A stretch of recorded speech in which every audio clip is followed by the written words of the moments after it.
Those bastards. Yeah.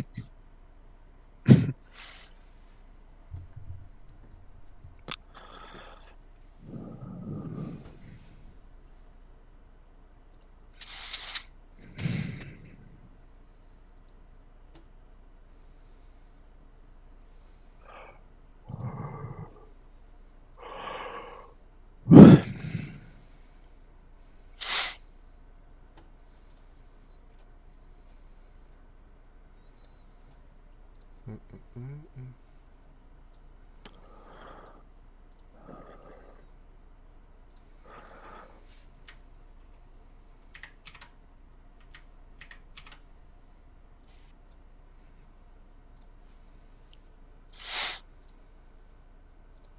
Hmm. Hmm.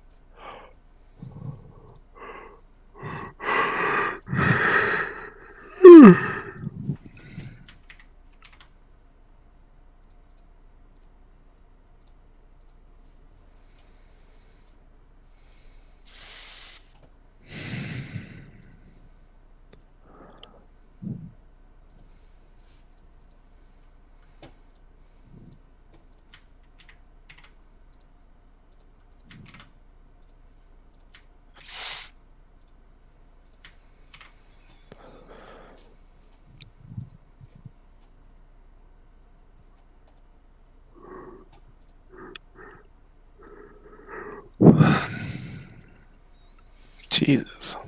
What up?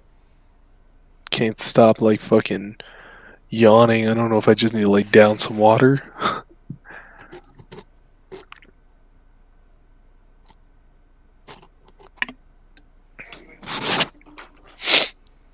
You need to down some dick.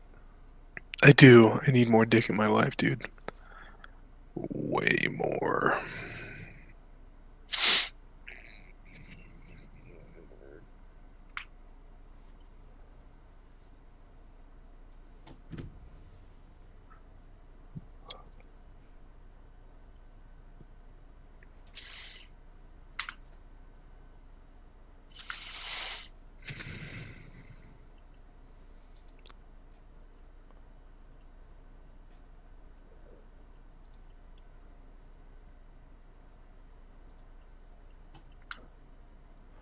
Huh.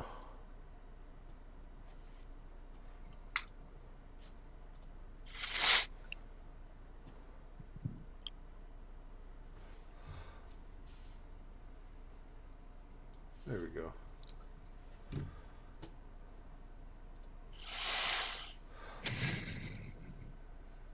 What do you think a question for this poll is? I have a poll on my Facebook shit. Uh, as far as a question, Mm-hmm. um, Who's got a bigger dick?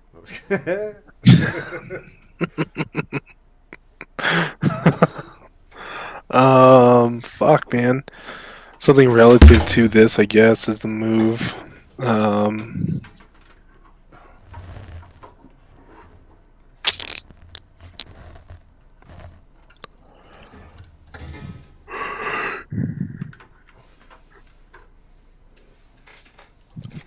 Stop looking at the video.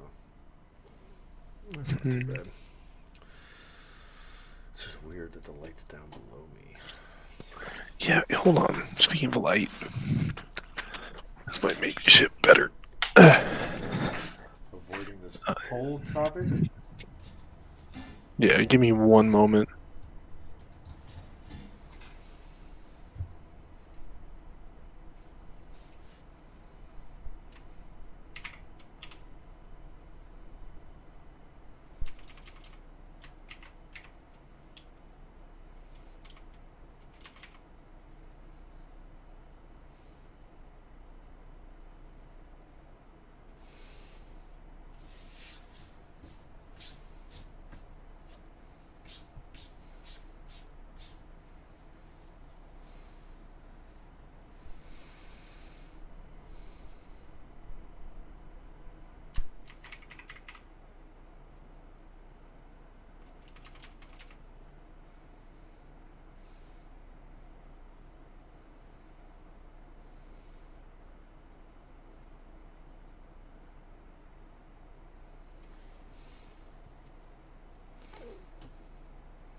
As far as a poll topic, maybe do something about like objective reality.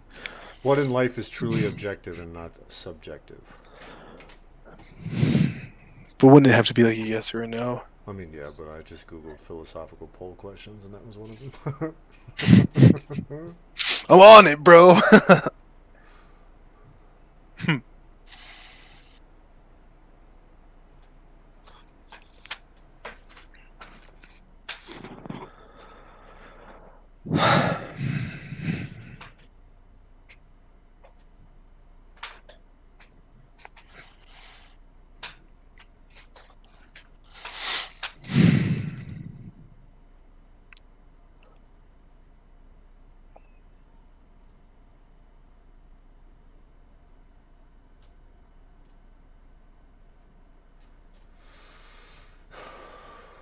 What do we got? What do we got? We usually are better at this. I know, dude. I feel like I'm just dragging balls. Um,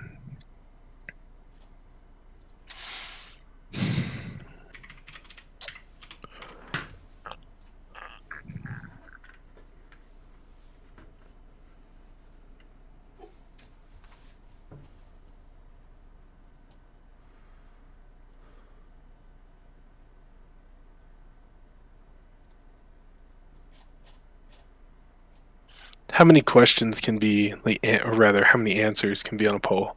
I don't know. I Just just two saw or it. something. I don't know. I can add as many as I want.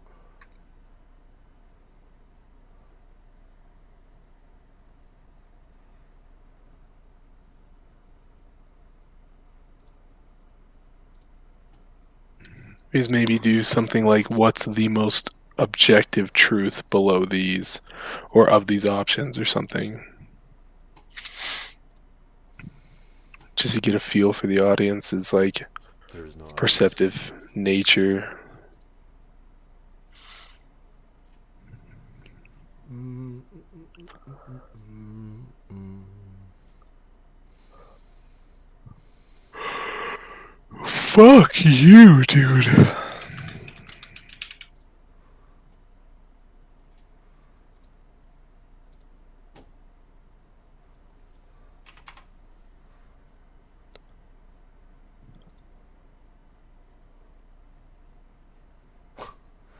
I'll just skip it for now.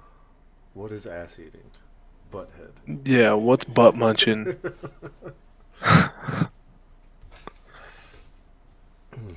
I feel like this light is so bright. I'm like getting washed out. I can't remember how to like.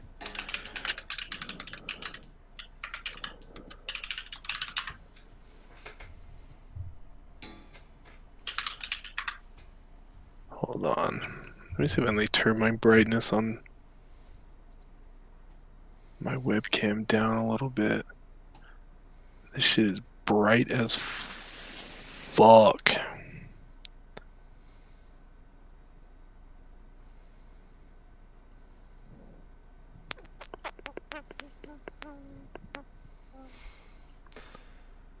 Pro mode? Are these polls, are Facebook polls anonymous? Yeah. Let's see.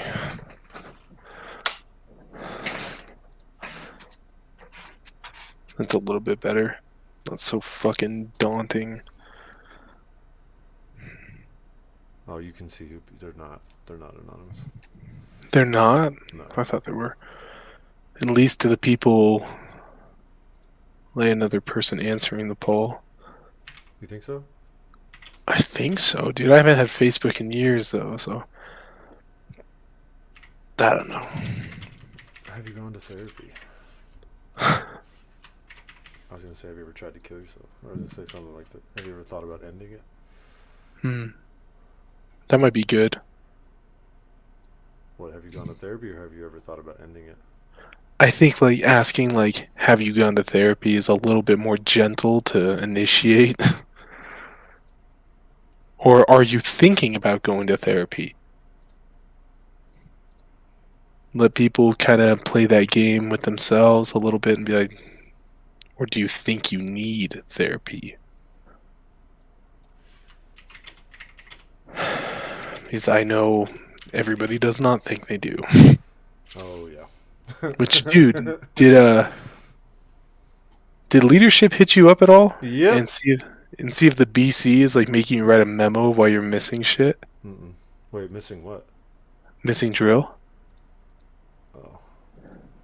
Dude, Romo hit me up today and said that the BC is mandating a letter from my command mandating that I'm going to that training. What's so serious about this weekend? I don't know. Fuck. Do you think you need to go to therapy? Yeah. I think that's a good poll question. No, Barbie just messaged me and said that they may be pulling people. For what?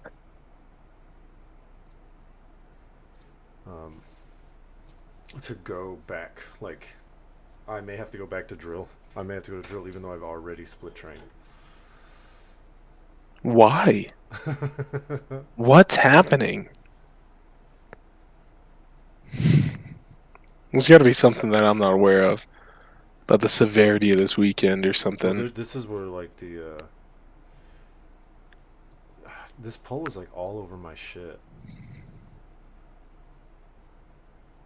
Poll is, like, all over my shit. Remote audio is, like... Poll is, like, all over my shit. Oh, is it all fucked up? Remote audio is, like... Poll is, like, all over my shit. Oh, is it all fucked up? I don't know. I was curious why, like, Poll is, like, all the over...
a background. A background. A background. Why is there, like, a audio loop? A background. Oh, it's because I'm watching. Why is there, like, a audio loop? You're watching the stream. A background. Oh, it's because... That's probably done. There we go. How do I add a... Is it a display capture? Okay. No, I don't want a display capture. Delete that. I want another window capture. And I want this one. I want it down here. And then if I click that, boom, boom, got it. Look at me figuring this shit out, dude. He's a pro. And my mic is still working? That's crazy. It's almost like we've done this before. We're on like round 3. Yeah. Consistent.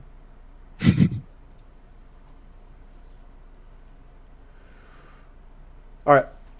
So I kind of just want to just jump right in this time. You know what I mean?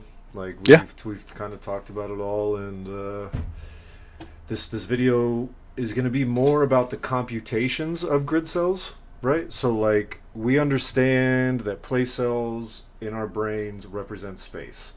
And then we now understand that grid cells, along with boundary cells, head direction cells, and I think that was it, represent the metrics of this map that we are creating. Um, so the question is how do you get from a grid cell that can fire in all of these different locations, how that even represents anything? And In is this that, experiment by Dr. Good. I was just going to say, is that what this video is going to kind of edge towards? Yes. Sick. experiment by Dr. Maybritt and Edward Moser, a mouse has an apparatus that's monitoring one particular neuron in its entorhinal cortex, suspected to be involved with location. Every time the neuron fires an action potential, a dot is rendered to the screen in this video. At first look, it looks like the neuron's just firing randomly, but as the mouse explores the room, you can see a So, like, when this is happening, that doesn't look like anything. Or, like, if you weren't having a time lapse or, like, the temporal element of this where you could see the previous firing, this would look like nonsense. Right. And without a predisposition up until this point, it almost looks like nonsense, even though he's saying that it's grid-like. At first glance, it's hard to identify that, but as that time lapse goes on, it really defines itself. like firing field appear across the 2D space. This shows that that one neuron, called a grid cell, responds when the mouse is in particular places in the room, and those places are spaced out in a hexagonal lattice. But why hexagons? Personally, I don't like the way those lines drew themselves. That really threw off, like, some part of my OCD or, like, my autism. I Right. did not like the way that was not aesthetically pleasing. I asked myself the same question, and that answer comes from circles. If you pack circles as close together as possible, their centers naturally create a hexagonal pattern. I'm not saying the key to intelligence in the brain is hexagons, but it's hexagons. This dude's mad corny, bro. Scientists have discovered several types of cells in the brain related to location, which include place cells in the hippocampus and head direction cells in the dorsal presubiculum. Grid cells have been found in the entorhinal cortex in rats, but there is also ample evidence of them in the neocortex of humans. For a great summary of these and other types of location cells in the brain, read the paper, The Representation of Space in the Brain. Let's take a... That paper is super, super easy to read. It is super easy to read. This isn't me taking notes on it. I want to read that shit. closer look at the functionality of grid cells and some visualizations that show how grid cells can project onto space. Okay, so let's first look at a visualization of just one grid cell. So in this visualization, I've got my little mouse cursor, and I'm moving through a 2D space. As I move through the space, just like in the video from the experiment that we saw, sometimes a cell fires. So this is just one grid cell. Sometimes it fires as this mouse moves through this space. You see, it looks sort of random. In the bottom left corner here, I've got a representation of that grid cell. I'm going to show you all the places in the space that this cell fires as I hover over it. Here's this grid cell's firing field. It will fire when the mouse gets close to any one of these locations in this two-dimensional space. And as you can see, there are a lot of locations where it doesn't fire at all. The mouse just runs through and it never fires.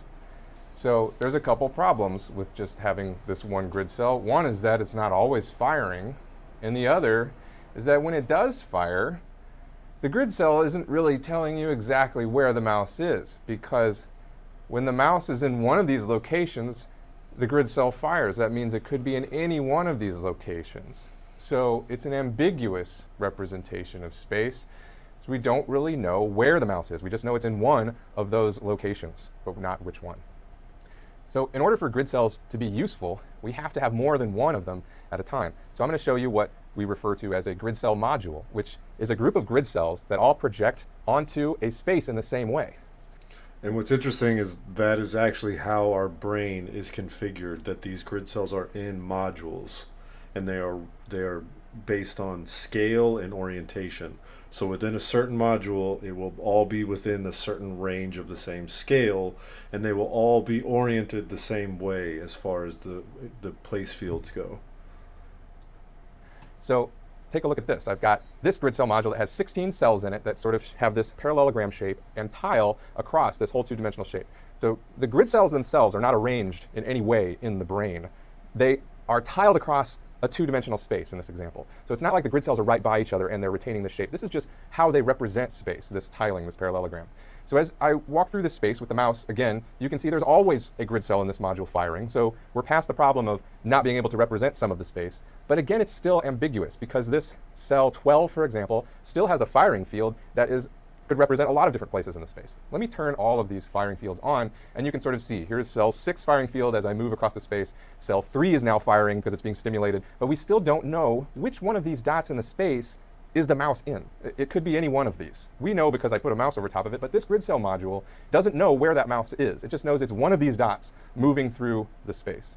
So before we move on to tell you how you can get a unique representation, let me show you a couple characteristics of grid cell modules. For example, you can change a grid cell module's orientation, and this becomes really important when we talk about using multiple grid cell modules to represent space. So I can move the orientation however I like. It doesn't change the functionality of what the grid cells are doing or how the modules are interacting with each other. I can also change the scale. I could have a big projection or a small projection. It doesn't change the functionality. You might also change the sensitivity of the grid cells. So here's an example where 2 grid cells, the closest 2 locations to that the mouse right now are going to be firing. But what I really want to show you is many grid cell modules working together to represent a space. So here's an example again of just one grid cell module, and I've made it pretty small so you can see this example. As the mouse moves, we don't know exactly where it is. We just know it's in one of these dots and it's moving through space. Now if I add another grid cell module to the mix, we're going to get, and I'm going to change its orientation so it's vastly different. Okay, so that makes a difference. I'm going to turn off the lines too. So now I've got 2 grid cell modules that are kind of interplaying together here. So let's take this example where the mouse is like right around here. I'm going to freeze the screen and we're going to draw a little bit over here. So here's where the mouse is, and these 2 grid cell modules both are both responding to this location right here very well because it's almost a complete overlap right there. But back where there might have been ambiguity before, there's no confusion. Where there is confusion this is where the mouse is. There's another area right here where there's overlap. There's a little overlap here, little overlap here. So these firing fields are overlapping. There's a lot of overlap right there. The firing fields are overlapping, and while there's not like a complete ambiguity, it's not like every dot in the hexagonal lattice could be where the mouse is. Now we have many fewer places where the mouse might be because we're coordinating one grid cell module's representation of the space with another's representation of the space, and they're both projecting onto the space in slightly different ways. One has a different orientation. It looks like it's a little bit larger. And you can see as we move and add another grid cell module, that ambiguity gets less and less because as you add more modules, let's go ahead and add all 5 grid cell modules here. And now you can see, so I'm going to freeze this again right here where the mouse is and show you, okay, here's all of those grid cell modules have a firing field that's overlapping with every other grid cell module right here. So they all think that the mouse could be here. This is the only place in the whole 2-dimensional space that they all think the mouse might be. Now, there may be some spots where there's some random collisions, like over. But there's hundreds of thousands of these grid cells. Right. So they're Well, it becomes triangulation facts. at analysis. It's literally walking that target in. That's wild, dude. Especially since it's creating these barriers around it. Like in the last episode, we were talking about the space generated around the specificities, and you're kind of seeing that in real time here. You'll even see it more when he does this linearly, like one-dimensionally, because this is 2-dimensionally. There's an X and a Y. He'll flip it on its head and do it only on the X-axis, and it's fucking nutty. Here, they're getting kind of close, and maybe over here, there's 3 out of 5 are overlap. But it doesn't look like there's any other location in this particular 2D space where there's any ambiguity. This is the only place right here in the middle where the mouse actually was, where all of the modules agreed and had overlap. So if we add more modules, we will get better resolution on our locations, and we can represent more unique spaces in this way. Now, I also want to talk about another projection onto 1-dimensional space. So I just showed you 2 dimensions, but I want to show 1 dimension so that we can talk about 3 dimensions in a moment. I'm doing the exact same thing here that I was doing in 2 dimensions, but with just 1 dimension here. As you can see, I've got several grid cell modules with a little bit different scalings. We don't have to worry about orientation in this case, so they're just a little bit different scalings. They all have 5 grid cells in them. And in this case, they're only projecting across 1 dimension. That's a 1-dimensional line. But it works the same way. Using them all together, if I have a mouse running across this line, these grid cell modules can all work together to give me a very obvious representation. What you were just talking about, it's way easier to see it now. Yeah. Like, there's no mistake where this fucking Yeah, mouse is. that space is very obvious. How interesting. That the mouse is here. There's really no other place in here that the mouse might be, which is great.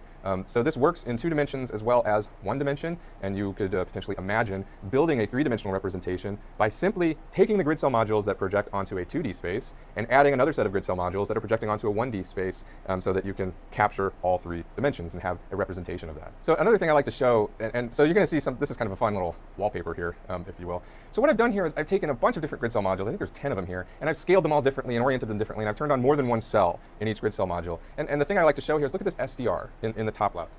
This is just the concatenation of every one of those grid cell modules, all of their on bits and off bits, and it gives us a unique representation of this 2D space as we move the mouse around. And that's, in essence, what grid cell modules are, is they're little SDRs. You combine them all together, and you have a big SDR that represents unique locations in space that can map high-dimensional space just using these grid cell modules. If we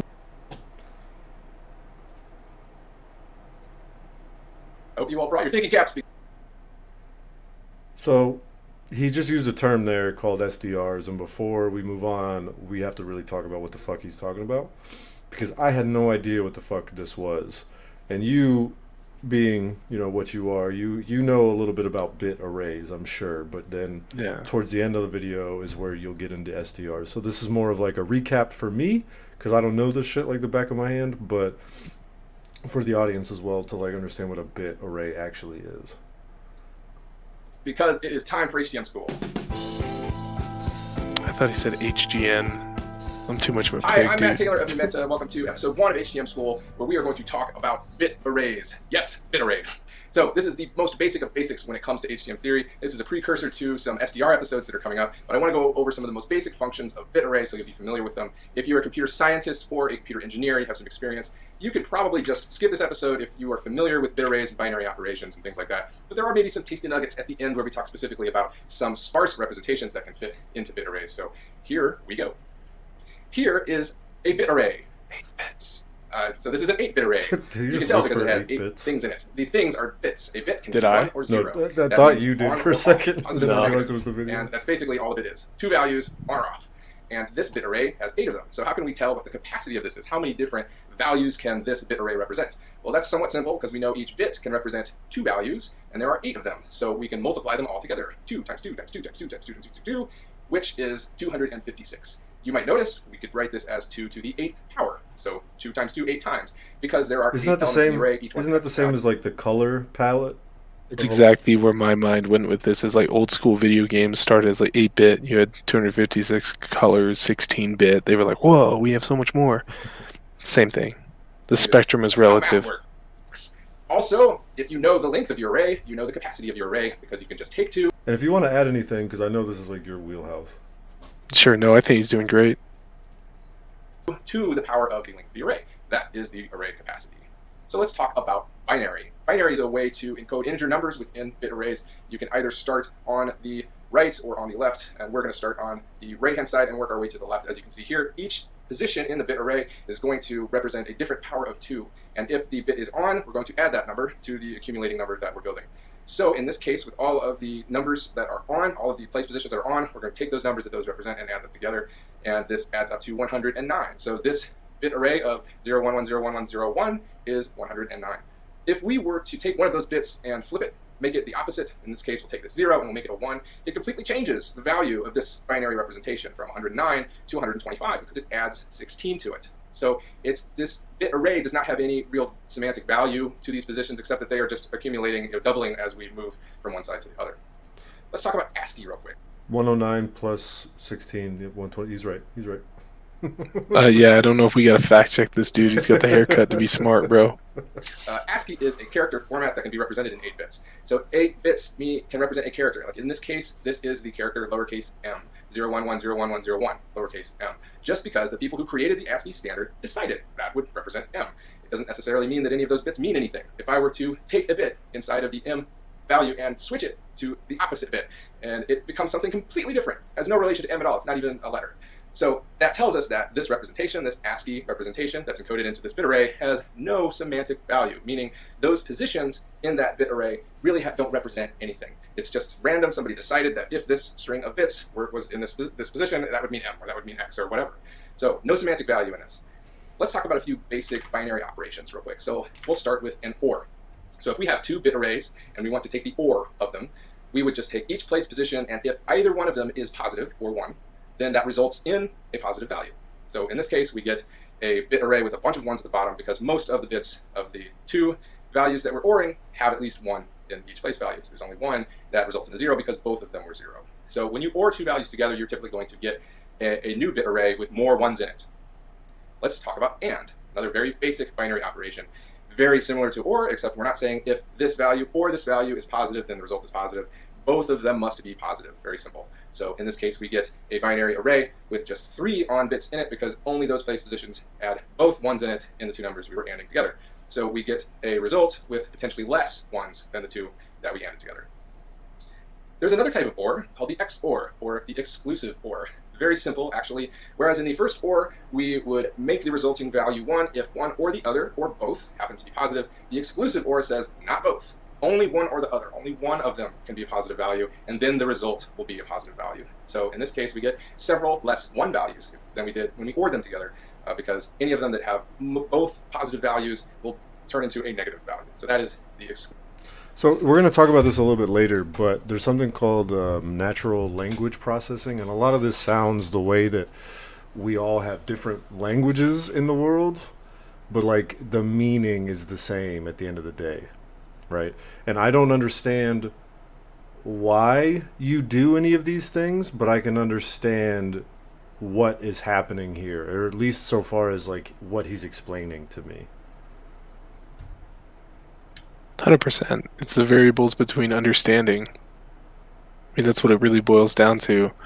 Where I get lost on these, and I took a class in school about like the history of it all and how it came to be, and that's where my whole language barrier here in computer science just almost nulls, because I don't understand how they came to these conclusions. Even as I was talking about with just basic ASCII language as itself, I don't understand how they dictated the values. I don't get the logic. Interesting. I can't find it. Just like human language, I don't get it. I don't understand how we decided rock means rock. I don't get it. Exclusive or XOR. A NOT is extremely simple. It's an inverse, essentially. So you're just taking every place value. We're not comparing it to another bit array. We're just saying, if it's a 0, make it a 1. If it's a 1, make it a 0. And you essentially get the inverse of that bit array. So when we talk about population, all that means is how many positive values are in the bit array. In this case, 5. There are 5 1s in this bit array, and that is the population. You will sometimes see this referred to as the Hamming weight, which is essentially the same thing when we're talking about a binary array. The Hamming weight is actually the number of symbols in the representation that are non-zero, but when we're talking about a bit array, it's the same thing as the number of things that are 1. So let's talk about a bigger array. 256 bits. Is that me?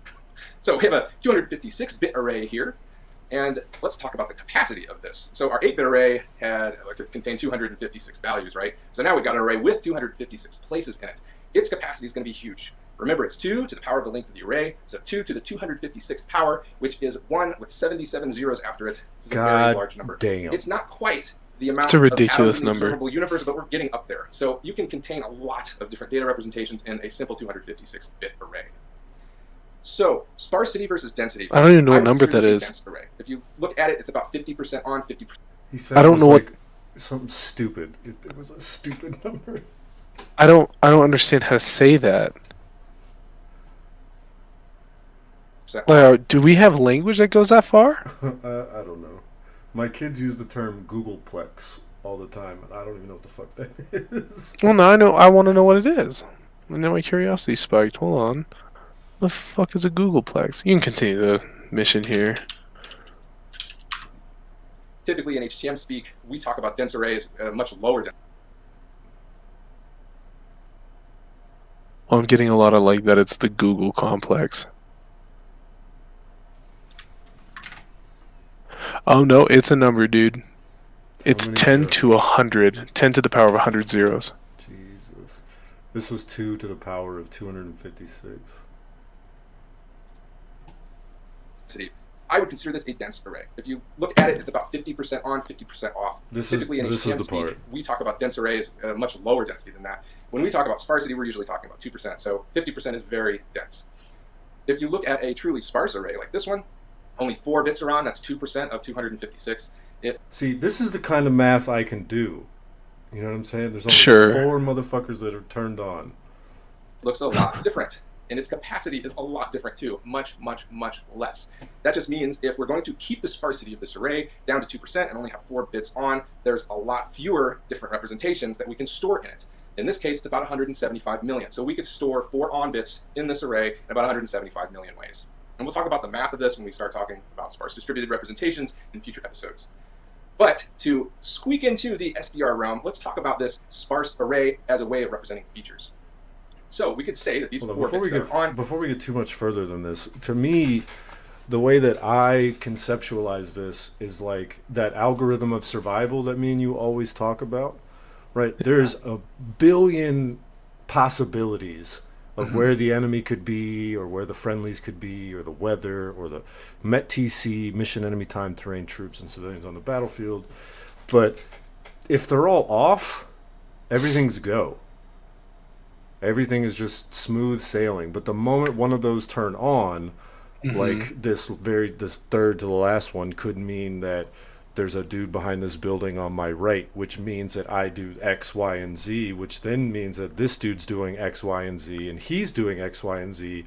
And if they're not doing X, Y, and Z, that means I have to then do A, B, and C plus G, H, F plus, you know what I'm saying? So Right.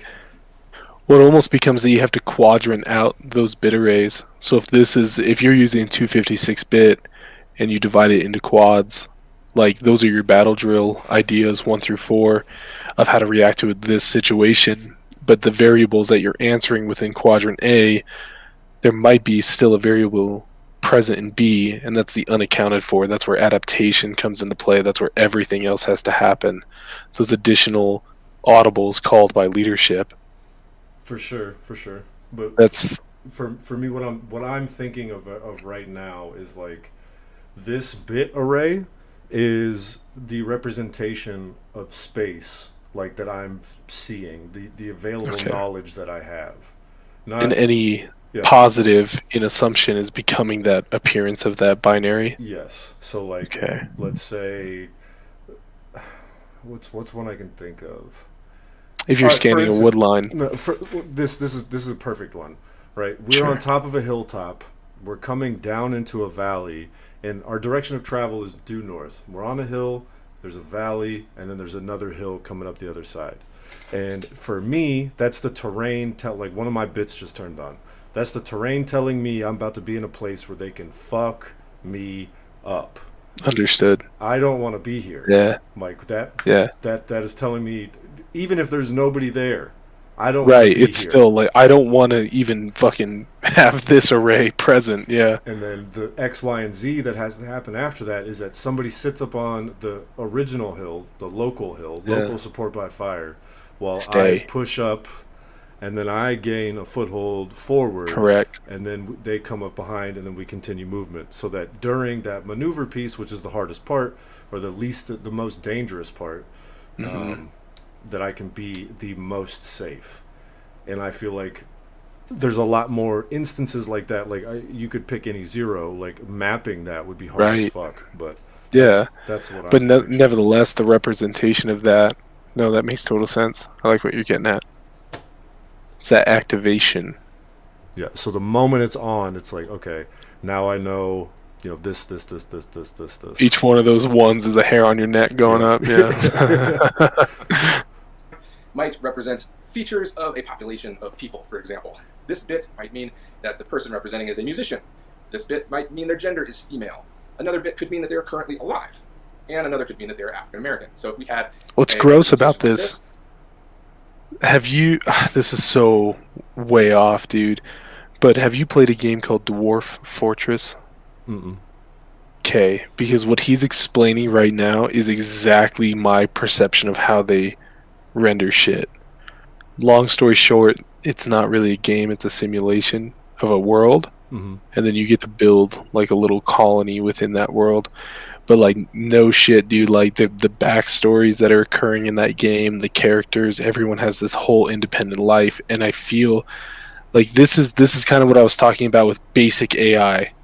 Really basic AI. So if you have an array from them to draw from, well, it's basically turning those zeros into ones randomly, but each of those lines would be a representation. That's its own array, right? So that musician line would be the occupation line, the sex line, the living dead, undead, zombie, fucking werewolf line, whatever, and then the race line below that, and so on and so forth.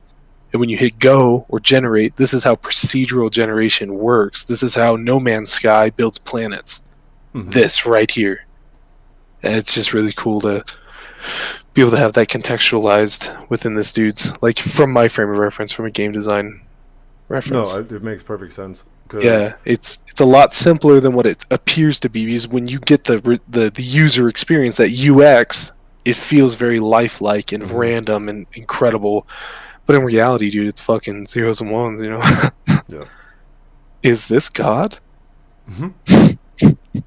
This could represent several different people, like Beyonce, Macy Gray, Aretha Franklin. But it would not represent someone like Whitney Houston, because she is not living. Because she's dead. Bobby Brown, because he is not female. Jay-Z, for various reasons. So let's talk a little bit about so if you have an array like this dense array, that felt like a hit, that is bro. about 50% on, and that's all this is. Each bit has about a 50% chance of being on or off. We can't compress this array any further. It is as compressed as it can get because it's essentially random. If we're talking about a sparse array, like one with 4% on, then we always know there's only going to be at most 4 bits within this representation that are going to be on at any time. So we can compress this quite a bit. All we need to store are the indices of those on bits. So if we grab those 4 indices of those bits, we can store just those 4 numbers. And since indices, just so I'm logically tracking, is just the location of the, like, it's its coordinate inside of It's this its array. mapping. Yep. Okay. we know that we can store an integer up to 256 in an 8-bit array. That means we can store this in 32 Holy fuck! They can store all of this information within. bits. So of all those 175, What's gross is you need another array to store the data of this array. Yeah. It's disgusting. It just keeps going, bro. He was so let me make sure that I'm understanding this right. So 4 by 8 equals 32. So what he's saying is you can just store this information in another 32-bit, which is, this is what, a 256-bit? So however much you just compressed it. Right. You know what I'm saying? So holy fuck, that's wild. So I'm pretty sure this is how, like, when you're on your computer and you're running out of storage space and you hit that button on your drive that says compress to save storage, it's doing exactly this, and that's why everything takes longer to load. It's because you have to represent all that high-level data, that 256-bit array, into the 32, and then when you tap into that 32, well, now you have to open it into its full other array, which is wild, dude. It's kind of how I feel like I'm trying to present this information of grid cells, because we're going from place cells to grid, and then we're about to go back to place cells. Right. a million possible values that we could fit into a sparse representation of 256 bits. Each of them could be stored in a 32-bit array. So we know that we can compress sparse representations in bit arrays very efficiently, and now I've given you an example of what a sparse array looks like versus a dense array and some basic binary operations. We're going to talk a lot more about sparse arrays when we talk about sparse distributed representations in the upcoming episodes. So I hope you enjoyed this short intro. So that's what a SDR is. So there's this thing when you're talking about compression, the word that he used a second ago. Where is it? Hold up. Let me go back to It's taken me a while to Right there. All right. take and move together, maintaining a stable relationship. No.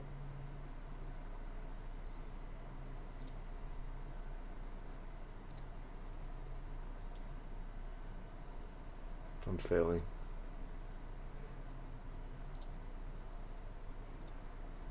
Can you see this? Stand by, you're gonna open it. Yep, got it. All right. So this is called something. All right, so there in the comments or in the description of this video, I have this little like blurb written, and I thought it was super interesting when I read it months and months and months ago, and it's been fucking with my head, right? It's the inventions of philosophy are no less fantastic than those of art. Josiah Royce, in the first volume of his work, The World and the Individual, has formulated the following: let us imagine that a portion of the soil of England has been leveled off perfectly, and that on it a cartographer traces a map of England. The job is perfect. There is no detail of the soil of England, no matter how minute, that is not registered on the map. Everything has there its correspondence. This map in such a case should contain a map of the map, which should contain a map of the map of the map, and so on to infinity. Right? So, Yeah. so there's the saying, and I came across this when I was doing this research. The map is not the territory, right?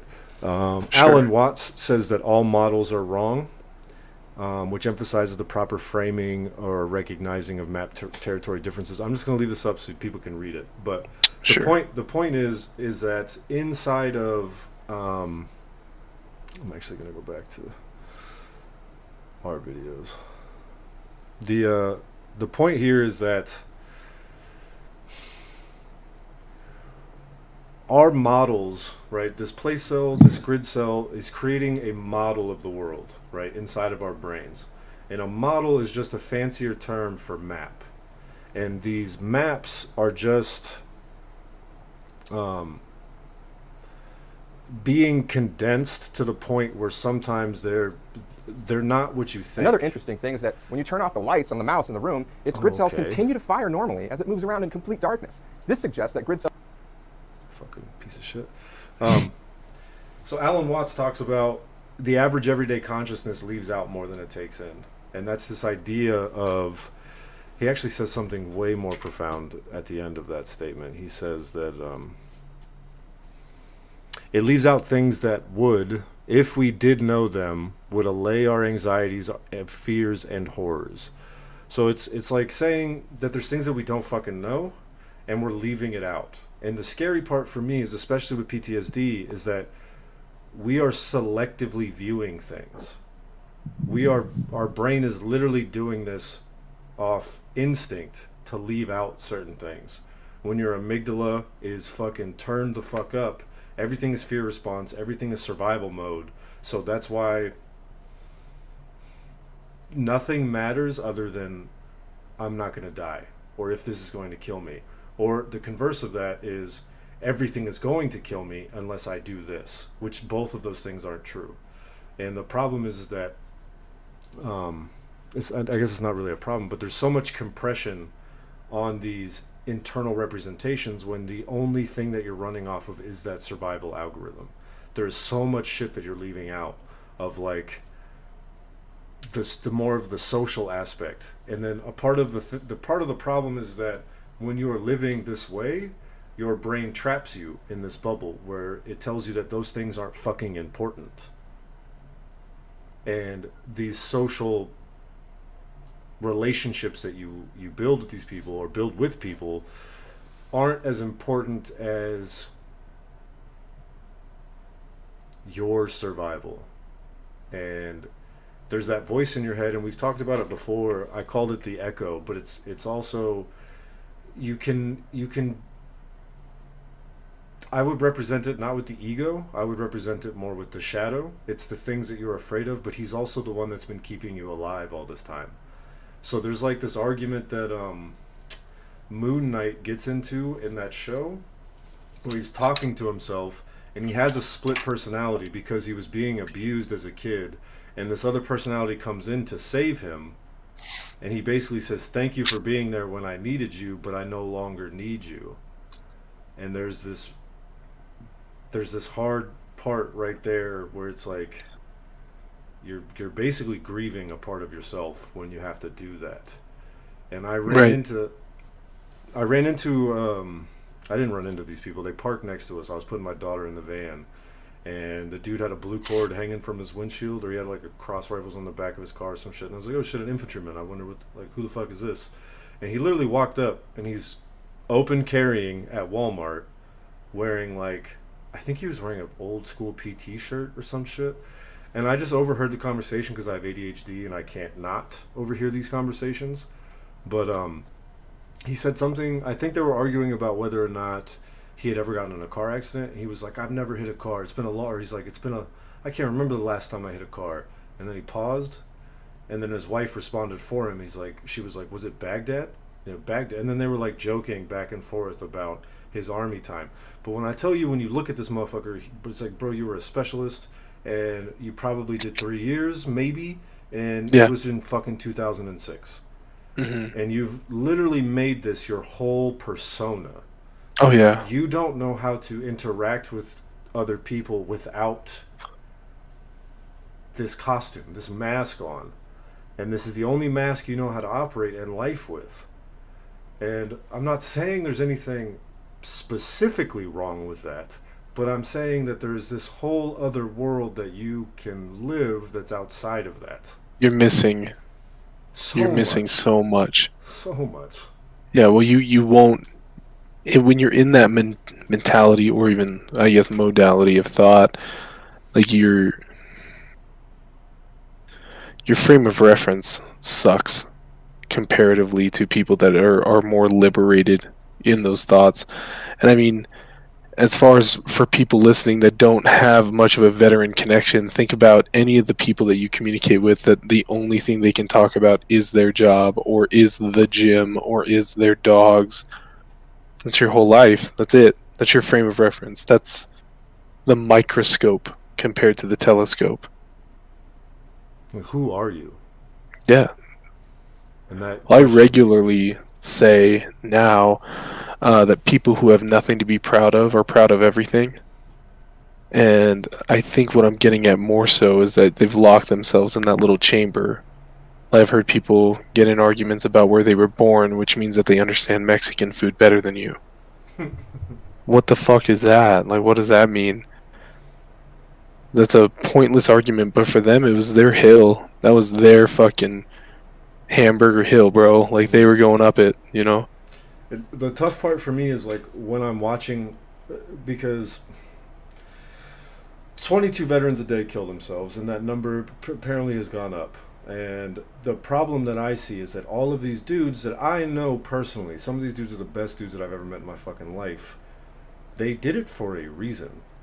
Mm. And almost every time, or this may be me projecting my experience onto other people, but the only answer I can ever come up with is they thought that they weren't good enough to be here. They were shameful, or they were felt guilty for even being alive. And we've had episodes about survivor's guilt, and we didn't really get to this point, but it's like the feeling of guilt for being alive. Like, life would be better off without me. The people Mhm. around, like the common denominator, like this sparse representate whatever the fuck this bit array is that I'm reading about reality around me, is that all of these problems have a common denominator, and it's me. Mhm. And it's me. And if I was just gone, I don't know if I like the double snap there. That was weird. Anyway, if I was just gone, everybody around me would be better. Yeah. And it's that belief. But the problem there is that there's two ways to look at that. It's that I am the common denominator, or is it that I have no other way to view things other than relative to me? Right. Like everything is about me because I am me. That's like Mhm. the first principle of Descartes is I think therefore I am, or I am aware therefore I am. So like I am aware of me. I can't be aware of your reality in the sense of like lived experience. Like I can't live your life. You know what I mean? You can make me appraised of certain things, but I will never be fully like aware of it. Right. I can empathize. I can never be. Facts. Yeah. So with this whole thing that it's describing here, the compression for me is like the most aha moment Yeah. where it's like, fuck, dude.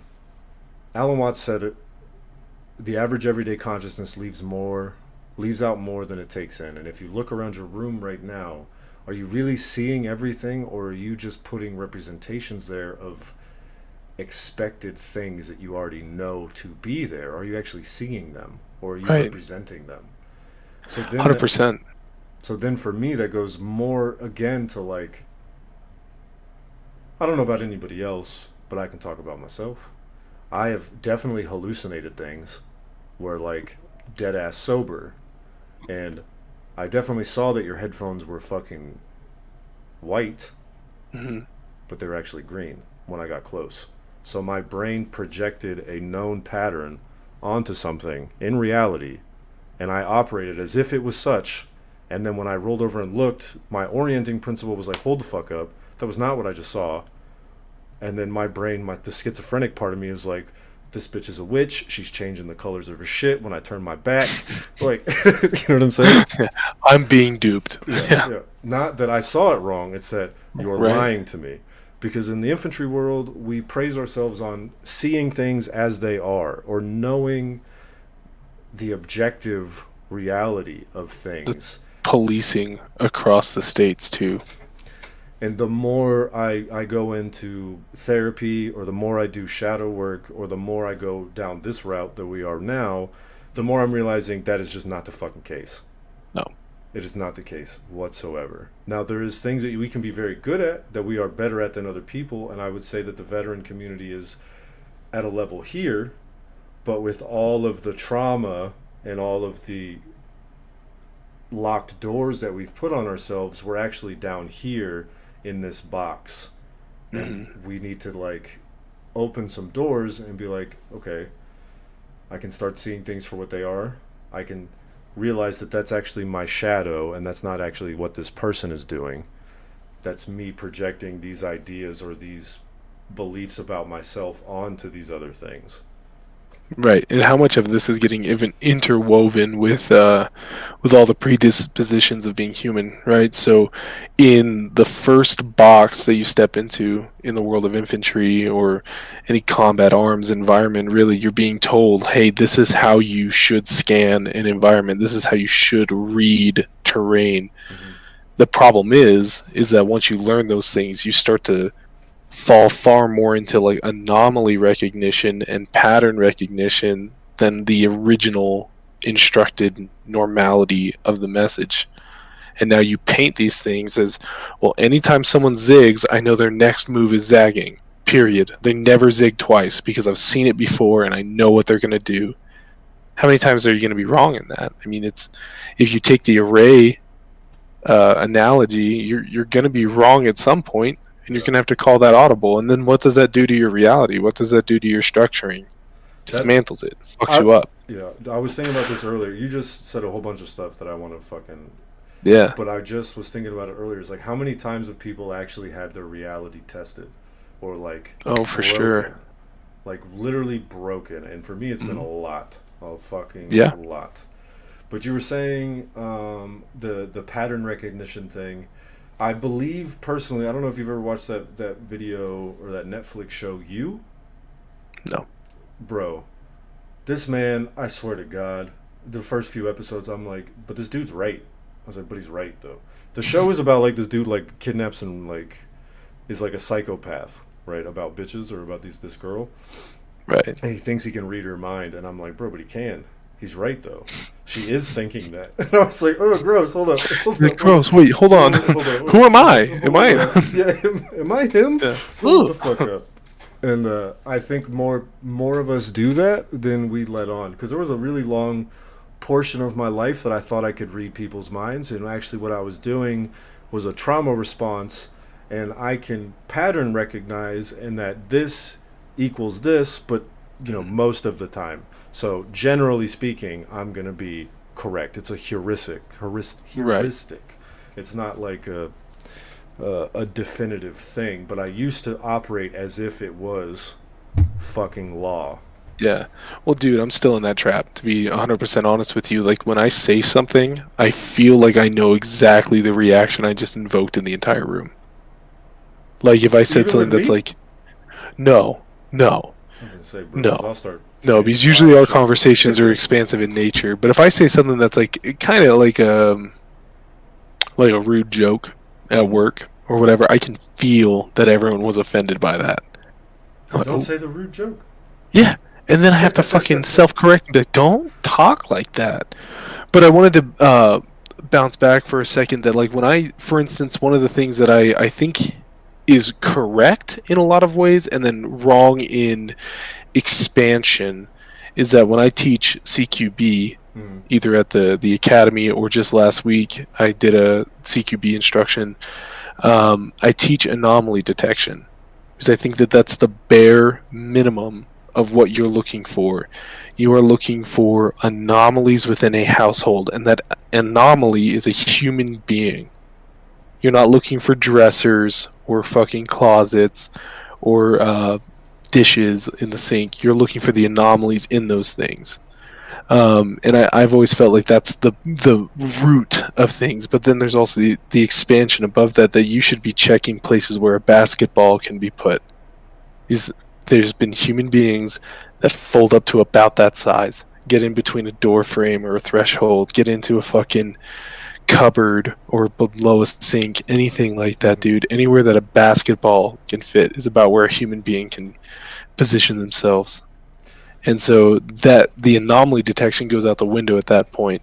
But how often do you hear that even in infantry tactics when you're training people? Is like, well, when you're scanning wood line for fighting positions, you're looking for anomalies in that forest. Mm-hmm. You're looking for that edge. You're looking for that fucking strange piece.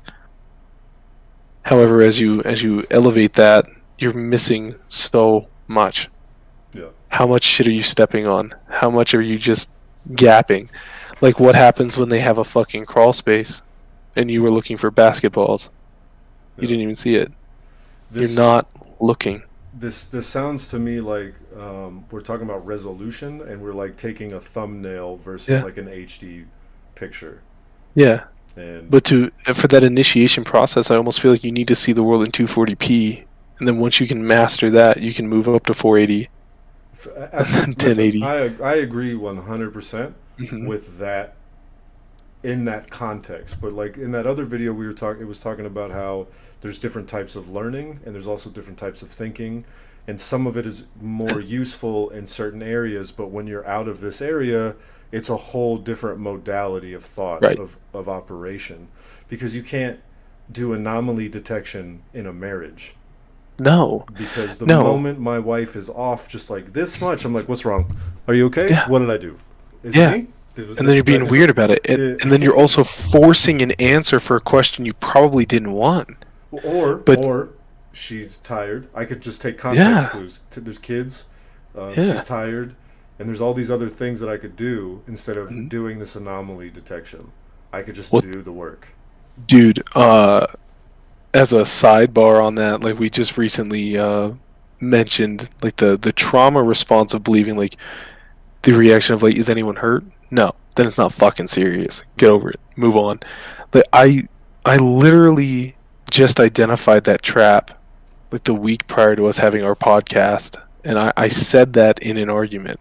Oh. And I was like, fuck, dude. Like, that sucks. And so after we finished that last podcast where we talked about that, I went and apologized, dude. I was like, hey, like, I'm aware that that's not good, and I shouldn't evaluate our relationship based on life or death, because that's grotesquely mitigating your feelings, my feelings, everything, dude. It's simplifying or oversimplifying something that's it's gross, dude. I was like, oh, I'm so sorry. Like, Yeah, and I think a lot more men have that issue, not just so we get the perspective from like LE and the military and how this perspective has been beat into us, but this yeah, perspective is more comes usually comes from like the dad.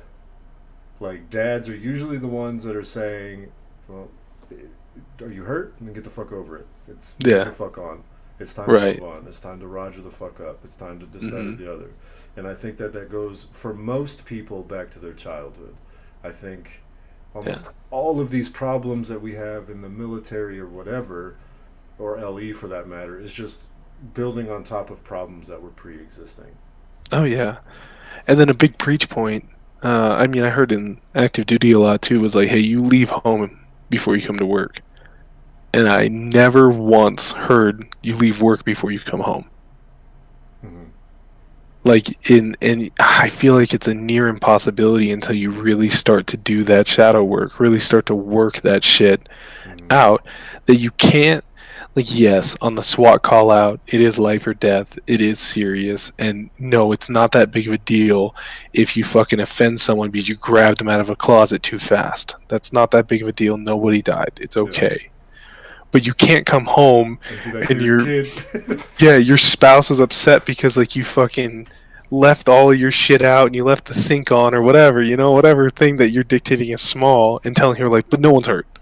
Fuck you. Like your opinion doesn't matter. You're invalid. Fuck you. Yeah. And move on. Like that's wrong. Yeah. You can't. Yeah. What sucks for me is that so many of our friends are. It's not that they're even doing this job anymore. Like I know people who have been out for Yeah. years and Yes. years that are still like that dude I saw at Walmart. He looked like he'd been out for Yeah. fucking 15 years, and it's But like this happens with any job. you're still there, bro. Yes. Well, so more so, far more in the military side of the house, you find this that they grasp onto that moment, and now that is it. That's it, and then they continue to treat their world that way. So they're the same people that are like, oh, he's a pussy, he's a bitch, he did that, he didn't do this, he didn't do that.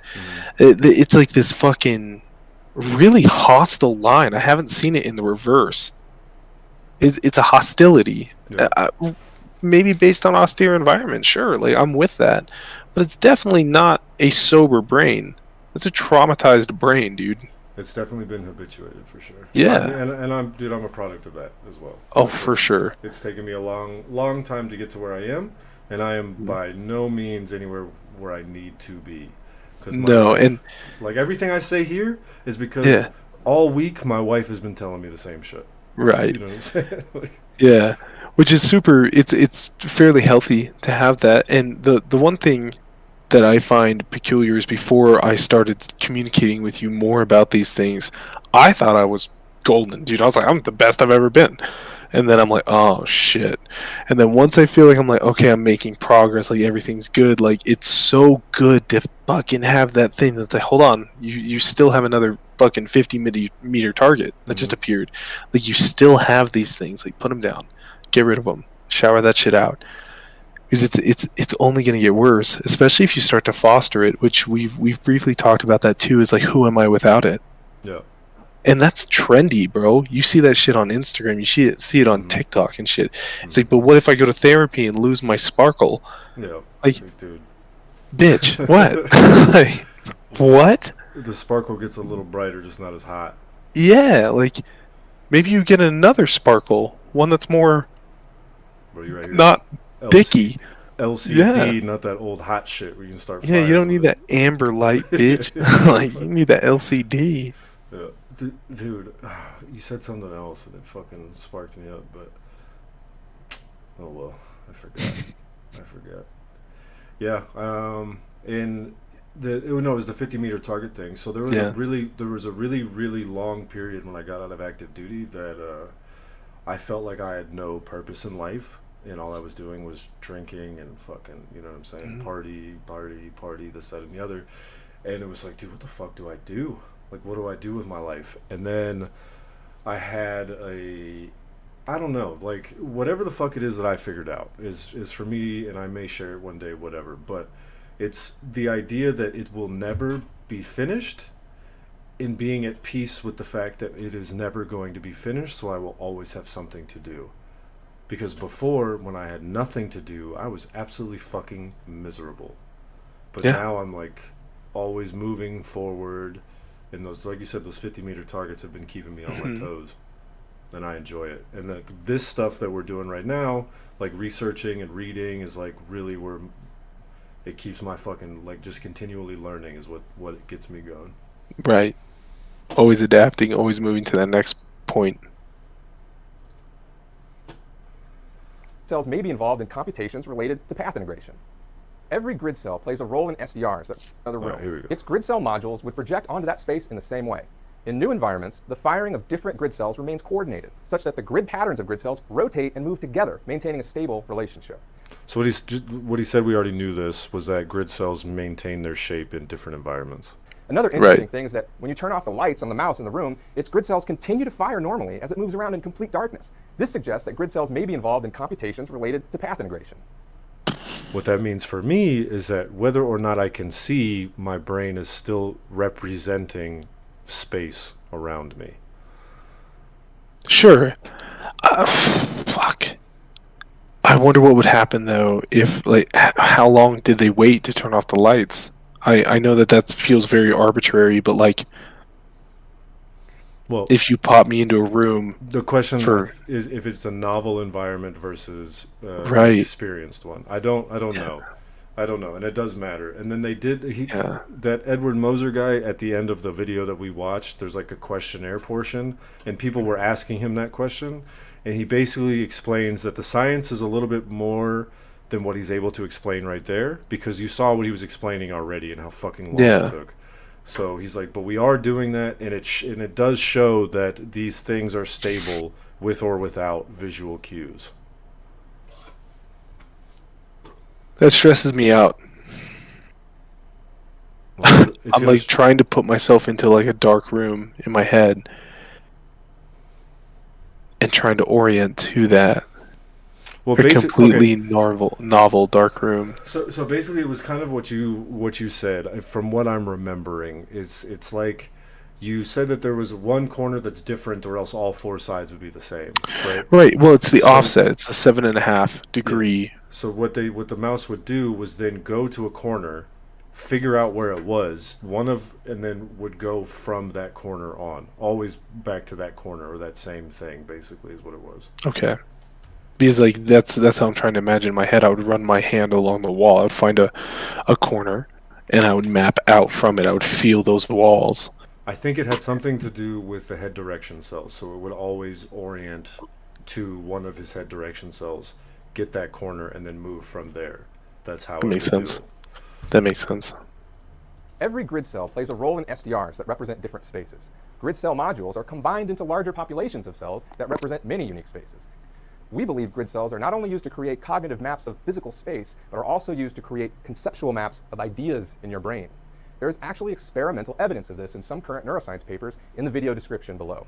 But think about what it takes for you to learn a new concept, especially one that is said to have a lot of moving parts. You are said to explore the ideas and visualize how they work together. Even the words I've just used, like moving parts, have a spatial component.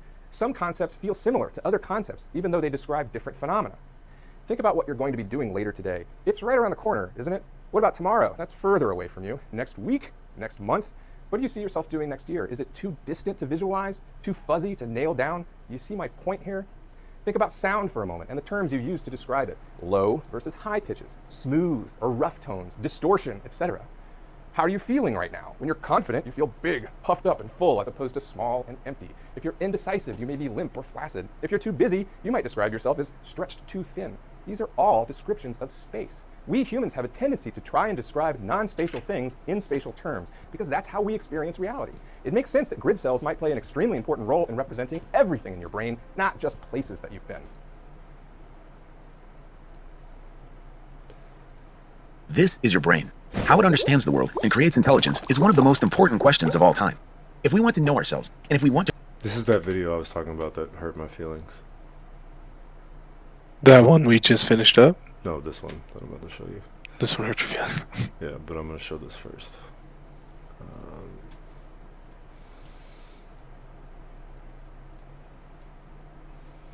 So here, do you see my screen? Yeah. So these cells. So there's no video to watch. You can go and read this. I have this. I can post this in the comments or whatever. But these cells are supposed to be what is informing the grid cells. Okay, so you'll have a stripe in one direction, or two, or three, and these things will start to overlap onto each other, and then where they intersect is what's creating these grids. Does that make sense? Yeah. Now, what these stripes to me, now this is completely conjecture. From this point on, there is no science to this. There is no, except for in certain animals, there is some science to this. But what this looks like to me is a topographical representation of EM waves. That's what it looks like to me. Yeah, I see that. I understand. So that's at the very bottom of what grid cells are. Intersection and resection. Facts. It's fucking wild. To create intelligent machines, we need to first understand how the brain works. This part of the brain is called the neocortex. The neocortex is responsible for everything we consider intelligence: seeing, hearing, abstract thinking, language, arts, and science. It learns a model of the world in your head. The model recreates the structure of everything you know. Everything you do and experience is based on this model. Intelligence is the ability to create this model of the world. But how can a bunch of cells create a model of the world and everything in it? The thousand brains theory answers this question with a surprising insight. Consider a coffee cup. Neuroscientists used to think there was only one model of the cup. Since we can recognize the cup by touching it or seeing it, the inputs from the eyes and skin would connect to the single model of the cup. But when we look at the neocortex, it is composed of about 150,000 units called cortical columns, each about the size of a grain of rice. We now believe that each column independently creates models based on what it's sensing. Therefore, there are thousands of models of the coffee cup distributed among thousands of columns. Some columns get inputs from different parts of the skin. They model what the cup feels like. And some columns get inputs from different parts of the eyes. They model what the cup looks like. But then why does the coffee cup seem like one thing, not thousands of separate things? Some of the cells in the neocortex send signals long distances. They're like wires that go from the left side to the right side, from the front to the back. What these connections do was not known. The thousand brains theory proposes that these connections allow the different models to talk to each other. In essence, they allow the different models to vote to reach a consensus, a singular perception of what we are sensing at any moment. We are not consciously aware of what's going on inside each column, but we are consciously aware of the activity in the long-range connections between columns, so we are aware of the consensus reached by all of the columns. This is why we have a singular perception of the world. But how do columns actually learn models? The neurons in each column create something called a reference frame. A reference frame is similar to a map, or similar to the X, Y, and Z axes of coordinates. The reference frames in columns allow the column to represent the three-dimensional structure of the world. Everything we know, every fact and piece of knowledge we possess is stored at locations in reference frames. This insight resolves many profound mysteries of what it means to know something, how we see analogies, and how we solve problems. And it also tells us what we need to do to create intelligent machines. To date, we've managed to make machines that outperform humans on a few difficult tasks. But they are not intelligent. They cannot reason or learn about the world like we do. The thousand brains theory provides not only an explanation of how our brains work, but also a blueprint for how to build truly intelligent machines. These machines will think faster than we do, sense more than we can, and travel to places that we could not survive. Intelligent machines will extend the reach of humanity. If you would like to learn more about the thousand brains theory and our progress on machine intelligence, visit us at www.numenta.com. Well, now This I feel is like your a brain. machine's bitch. How it understands the world and creates intelligence is one of the most... Oh man. So no, that's wholeheartedly accurate. I mean, I can't remember who said it now, but I like it. Is that we are Leave the the sex activity. organs of robots, We are the what? Oh, the sex organs of machines and robots. Like we're just here to make them. They're the next step, which is disgusting. Makes you feel like a baby. Yeah. Leave the activity. Leave it. Yeah. Okay. How do I do that? It should be like a little thing at the bottom. See the join Yeah. and leave. Disconnect. It's a little rocket There. ship. There you go. Boom. Got it. Whew. I feel like that explains like where I went with it. It helps understand mental illness. it helps understand the breaks or the severs in those communication lines, and to say like, well, it is a cup, but someone else touched it. It's no longer my cup. Or I know that I heard them, or that I know they came in and took my car. I know they fucking took my rice cakes and put them in the toilet. I feel like that further identifies that, but this also further identifies why eyewitness account is fucking awful. Yeah. He was a black male, it was a white woman, red shirt, green shirt, jeans. They were in shorts, basketball shorts, flip-flops. Like, everyone has different reference cells, those reference frames, different maps. Ooh. So I just had like I think that has a lot to do with civilians' ability to deal with phobos or fear. Like the moment the stress hormones initiate in them, hmm I don't think that they operate at the same level we do. No, for sure not. They don't have the same inoculation. Yeah, so I think that's like the Yeah. difference there. Like, because if I was to get robbed, or like when there was a critical incident or whatever, like, I know I'm saying a bunch of shit that couldn't be meaningless, but I feel like I give clear and concise information and very descriptive, like the 3Ds, like this, and it's like the information that you need so that we can fucking move on. But I don't feel like civilians are able to do that, and I feel like that's more a stress response thing than a perspective thing. Well, so there's two ideas. So one of them I've been arguing recently, but the new one right now from that video and from what you were saying is I wonder if there's a correlation between how many sensors are active if you're used to those environments versus not.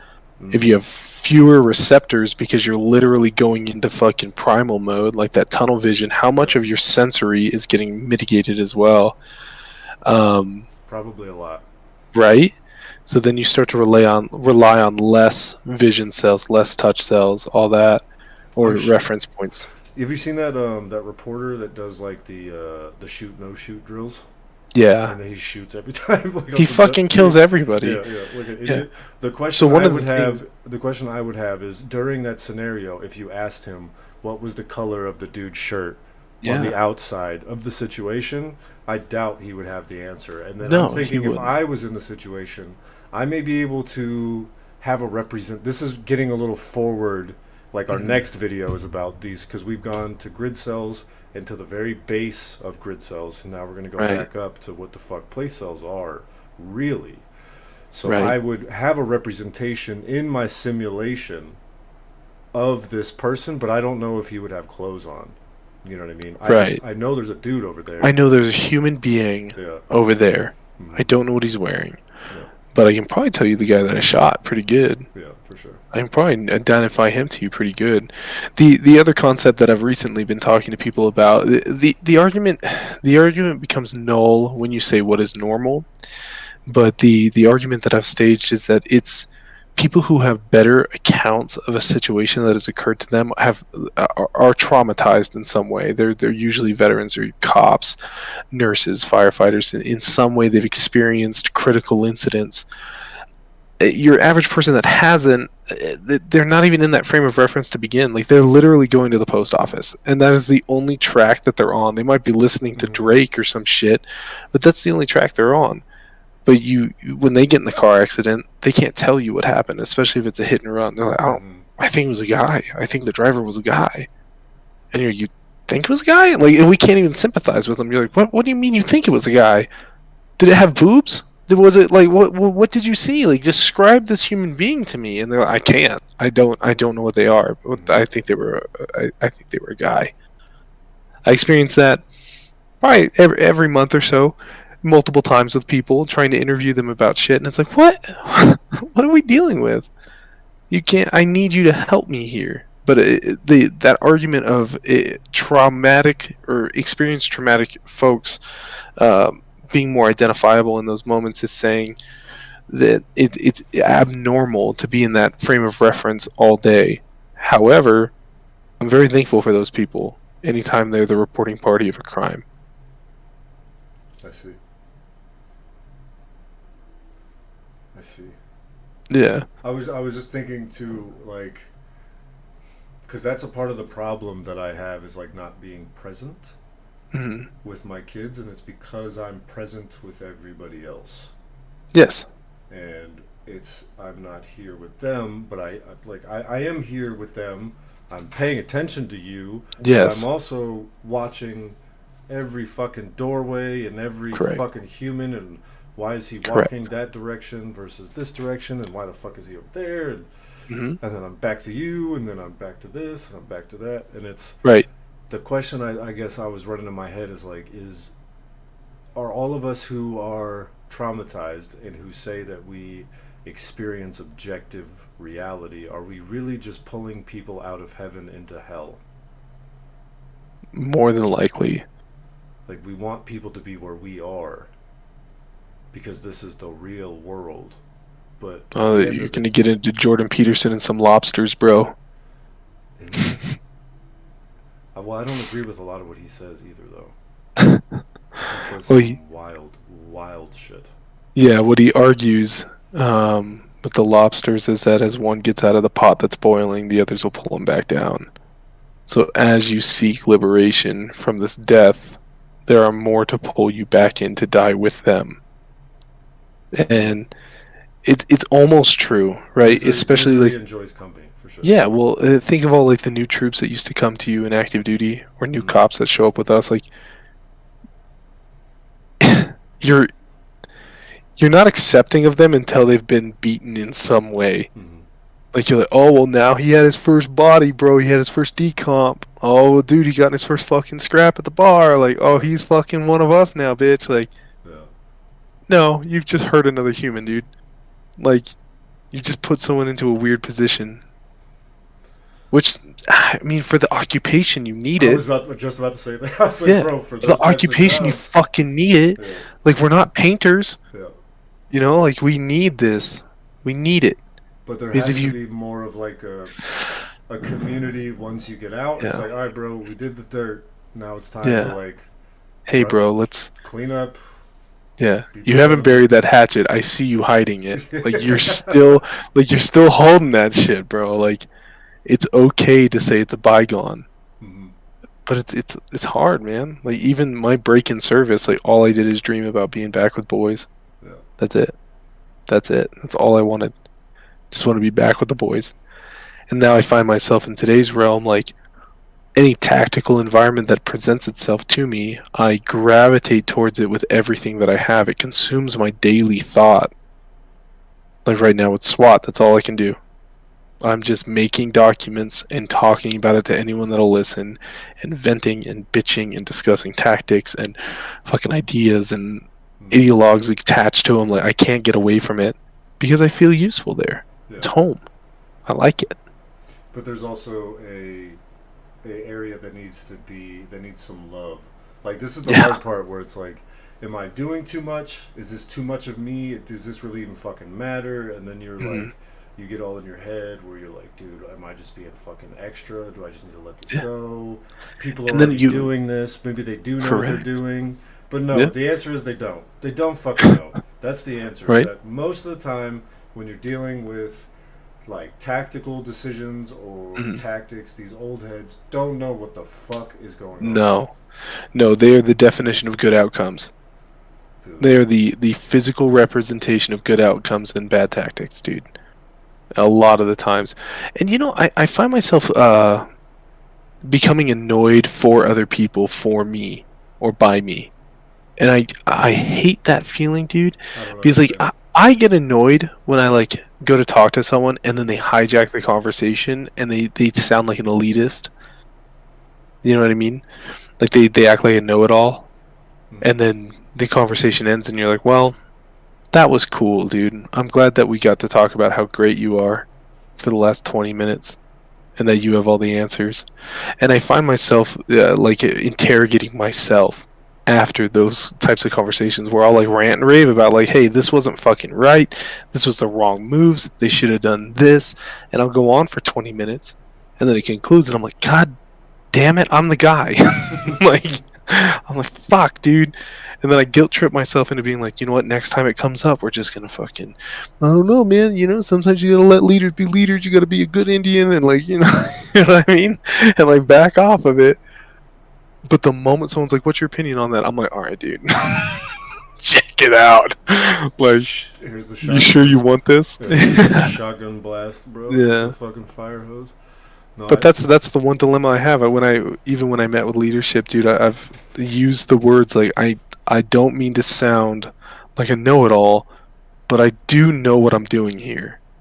I do understand this, and it's been my Is it world. because they don't understand it to a point where they Mhm. shouldn't be where they are? It feels like that, but then every now and then, dude, they'll say some shit that like I wasn't even considering. Like especially in a police world, like I feel like as a tactical mind, I'm there. I have that. I've done enough operational planning to understand what I'm doing. But it comes to that C in MET-TC that fucks me up, dude. Because there's another C there for the civilian world, and it's cost. MET-TC becomes MET-TCC in the civilian world. How much did this cost, though? How much overtime was paid? How much liability is now on your department for what you did? How much equipment was lost? All these cost considerations come in, and that's like the really big driving difference. I feel like so. Obviously, that still happens in the military, but it doesn't really happen at our level so much at the execution level. But in the law enforcement realm, that is a consideration. It's like, well, you know, we have the search warrant. How far? How far do we go into breaking this house into rubble before the public eye doesn't think that the ends justify the means? That cost was way too high, that you had troops deployed for 20 hours of OT, 20 hours at time and a half. How is that okay?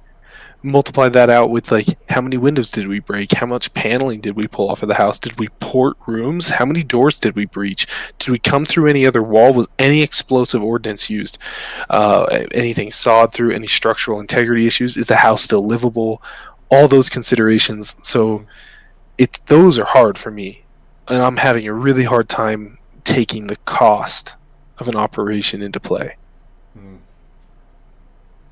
Well, I feel so to take you out of, there's three. A buddy of mine corrected one of our videos, but he was wrong. And funny way to start Sweet. the statement, right? But Yeah.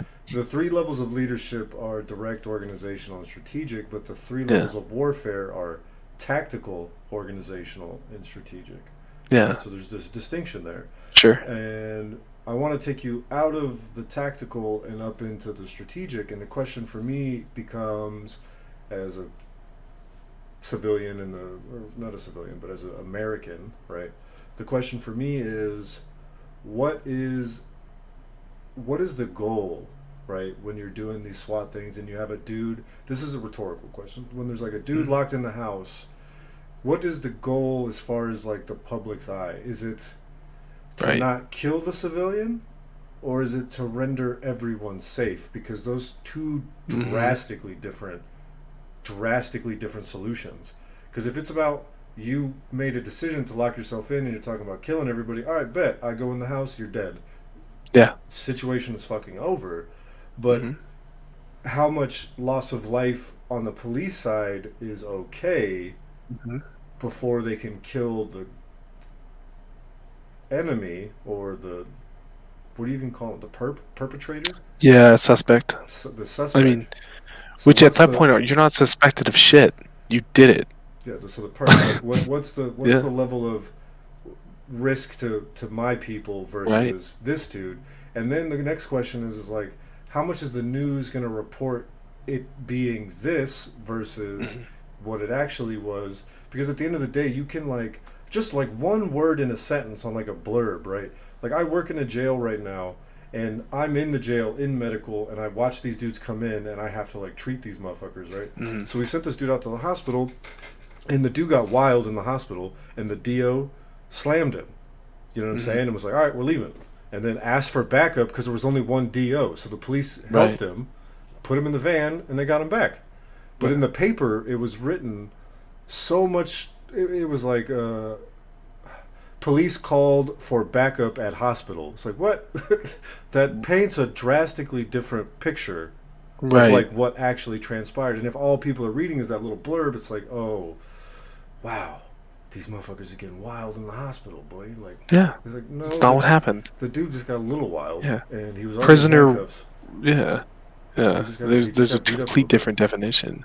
So to answer your first question a little bit more broad, which is so terrible, is that's where you see the division of East Coast and West Coast law enforcement, right then and there.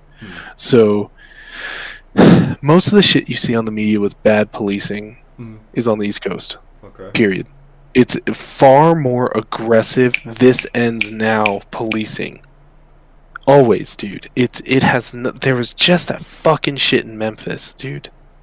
Oh yeah. There just that shit where there's 5 cops fucking did what they did. Why? Why? Why are you hitting him? Because here on the West Coast, like, we have the theory that, like, once you're incapacitated in any way, ergo you're a barricade, or I have you on the ground, bitch, I got time. Where are you gonna go? I already got you. Like, this ends one way now, bitch. Like, I'm gonna lay on you. Like, any of the street altercations I've been in, if I get them on the ground, I get on top of them, and I fucking wait. If you're gonna squirm or wiggle, I'm not gonna yell at you. I'm gonna talk to you. And if you start to fucking get too froggy, like, yes, a use of force continuum exists, but it's a continuum. You go up and down, right? On the East Coast, man, it just doesn't feel that way. Even their SWAT teams are hyper aggressive. Because if we have a barricade, like, there is a reasonable amount of time, obviously, before it's like, okay, this has to end. Like, the taxpayers can't pay us to be out here for 4 days. They can't. We're not sieging this residence, especially since you have to consider that you've displaced the neighborhood, especially if you're in an apartment complex or a tight-knit cul-de-sac or something. Like, you have to evacuate those nearby houses. So you've displaced people. Yeah. How long until it's like it's too long, right?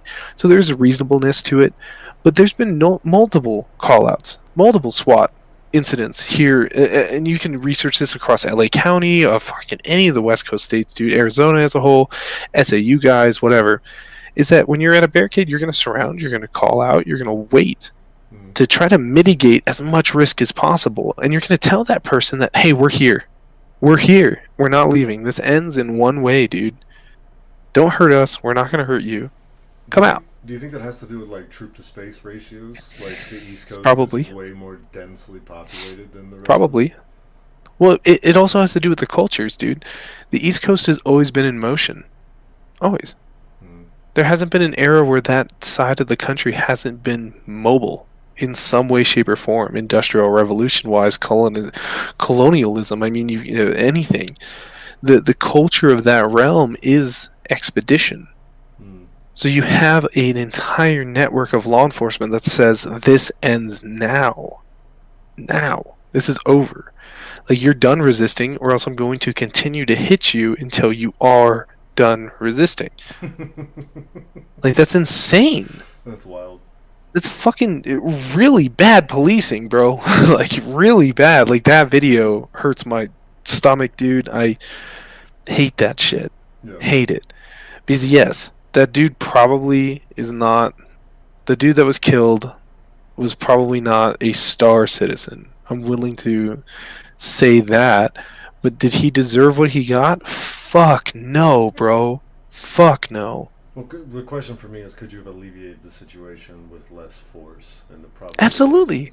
Yes. At one point, they have him on the ground. Yeah. Talk to him. Why is everyone screaming?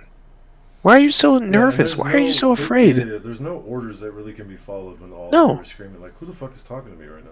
No. And why If are you get on top of someone, and if I'm on your upper body, let's say we have 2 dudes, and someone grabs their legs, dude, That's hey my man, favorite. 2 dudes it's on over. anyway. Yeah. It's over. And you tell them that. Like, look, man, I got you. Like, it's over. I don't want to hurt you. I love it when Put a your hands man behind your back. sits on top of me and says, "I got you." Yeah. That's literally my favorite pastime. I don't want anything You else. feel- I plan you on feel doing it tonight. Super comforted. You know what I mean? Yeah. But that's the one thing I preach to all new cops anything is like, if you lose your cool, you've already lost the fight. I hate policing videos of people like, get on the fucking ground, get on the fucking ground. Like, dude, if I was a defense attorney, I'd be like, why are you so nervous? Why are you? Aren't you supposed to be a professional? Don't you know how to act? Why are you cussing at my client? I'd eat them up, dude. That's what I was focused on. I would discredit them to the jury on that. Be like, this is a acclaimed professional, but he's losing his marbles? Like, why is he so nervous? Why are you afraid? Yeah, Aren't you? Isn't this your job? that's crazy. It's a silly world. Well, this is as good a place as any to end. The next time that we talk, I think it's so. going to be more about the place cells specifically, and what they do and how they represent more than just space. Do they represent